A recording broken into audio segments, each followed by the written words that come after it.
जब कोरोना का समय था, हम सभी जानते हैं कोरोना काल में आयुष मंत्रालय के द्वारा पूरे देश में ये घोषणा की गई थी कि लोगों तक, जन जन तक काढ़ा और शमशमनी वटी पहुंचाई जाएगी। उस समय देखिए, आप जानते होंगे आचार्य जी विराजमान थे इंदौर में कि एक वैद्य उनके गुरु चरणों में उपस्थित हुए और उनसे चर्चा के दौरान आचार्य ने उनसे कहा कि देखिए, कोरोना का आचार्य को उन्होंने बताया कि आयुष मंत्रालय ने ऐसी घोषणा की है। आचार्य जी उनसे कहते हैं बहुत अच्छी बात है। आचार्य ने उनसे कहा कि नर्मदा के तट पर है वो, वहां ऐसी औषधियां स्वभाव से ही उत्पन्न होती है जो हानिकारक नहीं होती, क्योंकि उसमें कोई रसायन नहीं होता। उसकी विशेष गुणकारी औषधियों गुण होते हैं और वो बहुत ज्यादा लाभ पहुंचाएगी। तो आप ऐसा कीजिए, आप अपनी रसशाला में औषधियों का निर्माण कीजिए।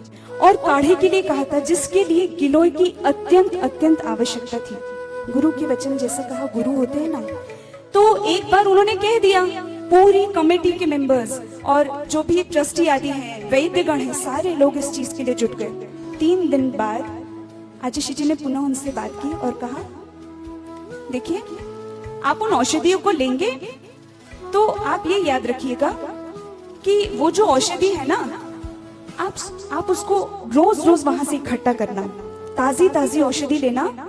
और अब पूर्णाइयों को ये औषधियां पूरे मध्य प्रदेश में निःशुल्क पहुंचाने का कार्य करना है।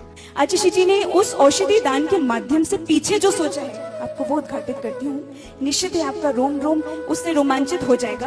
आचार्य जी ने उनसे उसके बाद कहा कि उस तट के किनारे बहुत सारे कोरोना की वजह से ऐसे लोग रहते हैं जो अभी किसी कार्य को वो कर नहीं पा रहे हैं, घरों में वो बंद रहते हैं और उनके पास कोई कार्य नहीं है।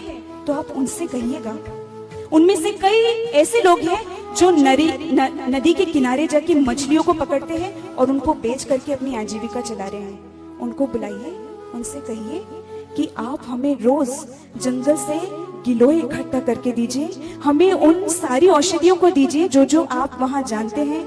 और आप विश्वास नहीं करेंगे, हजारों किलो में वहां से गिलोय उत्पन्न हुआ और वो सारा गिलोय उन काढ़ों में आकर के उन सारे मध्य प्रदेश में जहां जहां पूर्णायु पहुंच सकता था पहुंचाया गया।